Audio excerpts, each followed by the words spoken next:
See, if you have the Bible on a phone, there are ways of marking it in your phone as well.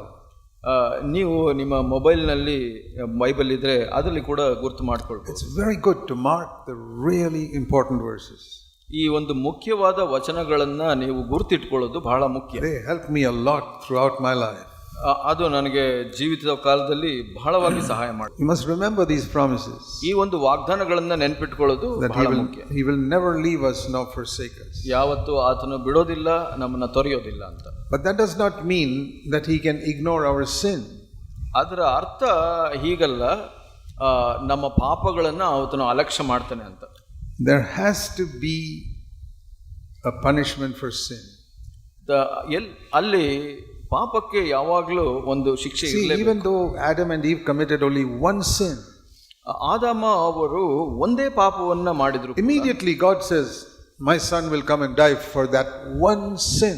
ಒಂದೇ ಪಾಪಕ್ಕಾಗಿ ದೇವರು ತಕ್ಷಣ ಹೇಳಿದ್ದು ಏನಂದ್ರೆ, ನನ್ನ ಮಗನು ಬಂದು ನಿಮಗೆ.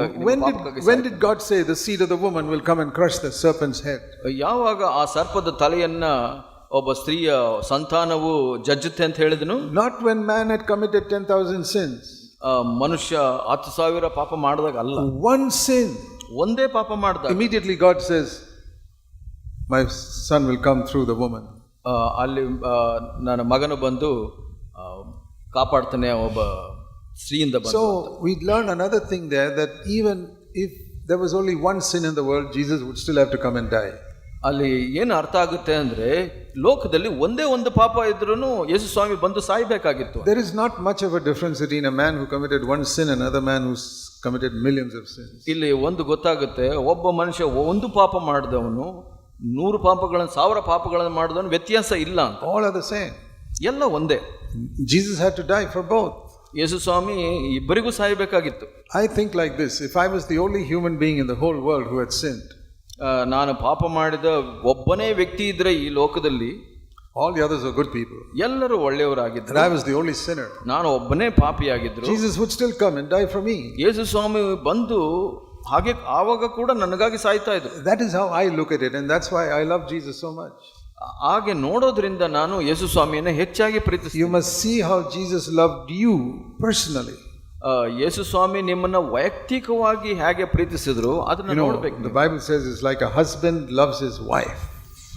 ಇಲ್ಲಿ ದೇವರ ವಾಕ್ಯ ಹೇಳೋ ಹಾಗೆ ಒಬ್ಬ ಗಂಡನು ಹೆಂಡತಿಯನ್ನ ಪ್ರೀತಿಸಿದ. One wife, ಒಂದು ಹೆಂಡತಿ.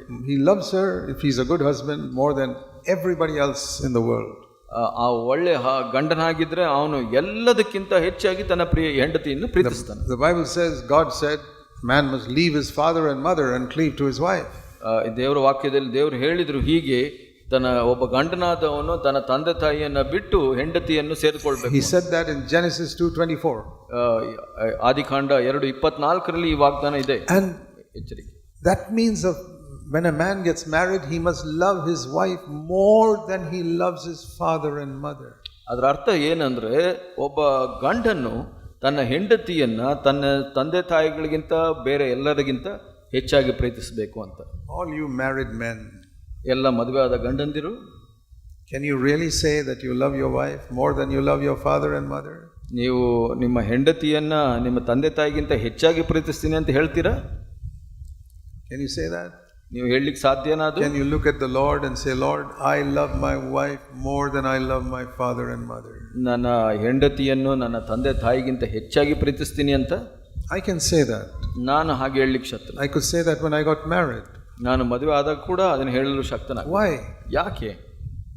Not because I did not care for my father and mother. ನಾನು ನನ್ನ ತಂದೆ ತಾಯಿ ಬಗ್ಗೆ ಕಾಳಜಿ ವಹಿಸಿಲ್ಲ ಅಂತ ಅಲ್ಲ. Well, when they became old, I cared for them. ಅವರು ವಯಸ್ಸಾದಾಗ ನಾನು ಅವ್ರನ್ನ ನೋಡ್ಕೊಂಡೆ. But because I wanted to obey God who said that in Genesis 2:24. ಆದಿಕಾಂಡ 2:24 ಹೇಳಿದ ದೇವರಿಗೆ ಅದು ನಾನು ಹೇಳಬೇಕಾಗಿ ಬಂತು, ಹಾಗೆ ಹೇಳಿದೆ. That is how Jesus loves us. ಹಾಗೆ ಯೇಸು ಸ್ವಾಮಿ ನಮ್ಮನ್ನ ಕೂಡ ಪ್ರೀತಿಸ್ತಾರೆ. Just like a husband loves his wife. ಒಬ್ಬ ಗಂಡನು ಹೆಂಡತಿಯನ್ನ ಪ್ರೀತಿಸಿದ ರೀತಿಯಲ್ಲಿ. It's very important to have that personal relationship with Jesus Christ. ಇದು ಬಹಳ ಮುಖ್ಯ. ಯೇಸು ಸ್ವಾಮಿಯ ಜೊತೆ ನಾವು ವೈಯಕ್ತಿಕ ಸಂಬಂಧವನ್ನ ಇಟ್ಕೊಂಡಿರುವಂತದ್ದು. Because even for the wife, it says in Psalm 45, ಕೀರ್ತನೆ 45 ಹೆಂಡತಿಯ ಕೂಡ ಒಂದು ಆ ಆಜ್ಞೆ ಇದೆ. What should be the wife's attitude to her own home? ತನ್ನ ಕುಟುಂಬದವರ ವಿಷಯದಲ್ಲಿ ಹೆಂಡತಿಯ ಮನೋಭಾವ ಏನಾಗಿರಬೇಕು? This psalm is the song of a marriage of a king. ಇಲ್ಲಿ ಒಬ್ಬ ರಾಜನ ಮದುವೆಯ ಪ್ರಸ್ತಾಪ ಇರುವಂತ ಈ ಕೀರ್ತನೆ. Or let's say the king's son is getting married. ಒಬ್ಬ ರಾಜನ ಮಗನು ಮದುವೆ ಆಗ್ತಾ ಇದ್ದಾನೆ ಅಂತ ಇಟ್ಕೊಳ್ಳೋಣ. And it's talking about how he is very majestic and glorious in his appearance, the bridegroom.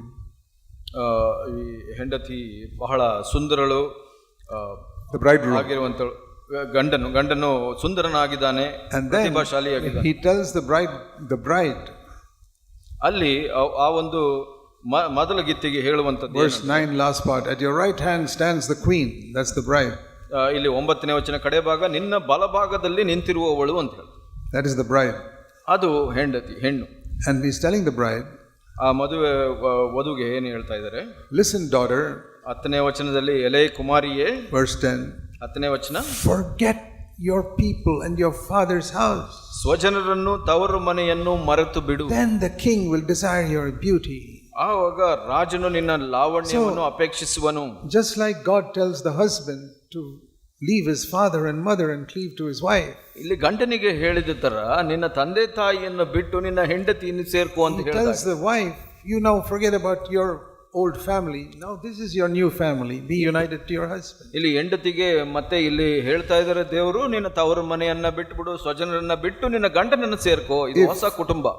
If all of you are married to each other as husband and wife like that, ನೀವು ಎಲ್ಲರೂ ಗಂಡ ಹೆಂಡತಿಯರು ಈ ರೀತಿಯಲ್ಲಿ ಮದುವೆ ಆಗಿದ್ರೆ, you'll have a very happy marriage. ನೀವು ಒಳ್ಳೆಯ ಒಂದು ಕುಟುಂಬ ಮದುವೆಯ ಜೀವಿತವನ್ನು ಹೊಂದಿರ್ತೀರ. But in India, most people do not obey.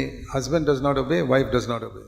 ಇಲ್ಲಿ ಭಾರತದಲ್ಲಿ ನಮ್ಮ ಸಂಸ್ಕೃತಿನಲ್ಲಿ ಬಹಳಷ್ಟು ಗಂಡಂದಿರು ಮತ್ತು ಹೆಂಡತಿಯರು ಇದನ್ನ ಒಳಪಡೋದಿಲ್ಲ. ಇದಕ್ಕೆ You don't obey God, you have a lot of problems. ನೀವು ದೇವರಿಗೆ ವಿಧೇಯರಾಗಿಲ್ಲ ಅಂದ್ರೆ ಬಹಳ ಸಮಸ್ಯೆಗಳು ಬರುತ್ತೆ. He's not saying don't care for your parents. ಅಲ್ಲಿ ನಿಮ್ಮ ತಂದೆ ತಾಯಿಯ ಕಾಳಜಿ ವಹಿಸಬೇಡಿ ಅಂತ ಹೇಳ್ತಾ ಇಲ್ಲ. Jesus cared for his mother even when he was hanging on the cross. ಯೇಸು ಸ್ವಾಮಿ ಶಿಲುಬೆ ಮೇಲೆ ತೂಗುವ ಸಮಯದಲ್ಲೂ ಕೂಡ ತಾಯಿ ಬಗ್ಗೆ ಕಾಳಜಿ ವಹಿಸಿದನು. He had 4 brothers. Why didn't he let the 4 brothers take care of his mother? ಅಲ್ಲಿ 4 ಜನ ಸಹೋದರರು ಇದ್ರು, ಅವ್ರು ನೋಡ್ಕೊಳ್ಳಿ ಅಂತ ಸುಮ್ಮನೆ ಇರಲಿಲ್ಲ. No. He says, I am the eldest son, I must care for my mother even though I am hanging on the cross. ನಾನು ಹಿರಿಯ ಮಗನು, ನಾನು ತಾಯಿಯ ಕಾಳಜಿ ವಹಿಸಬೇಕು, ಶಿಲುಬೆ ಮೇಲೆ ತೂಗುತ್ತಾ ಇದ್ರು ಕೂಡ. And so he told his cousin John, you please take care of ಆತನ ಸಹ ಸಹೋದರ my mother. ಯೋಹಾನನಿಗೆ ಹೇಳ್ತಾನೆ, ನಾನು ತಾಯಿಯನ್ನು ನೋಡ್ಕೋ, ಪೋಷಿಸು ಅಂತ. So we must care for our parents, but we must be attached to our marriage partners. ನಮ್ಮ ತಂದೆ ತಾಯಿಯನ್ನು ನೋಡ್ಕೊಳ್ಬೇಕು, ಆದರೆ ಮುಖ್ಯವಾಗಿ ಪ್ರೀತಿಯನ್ನು ನಮ್ಮ ಹೆಂಡತಿ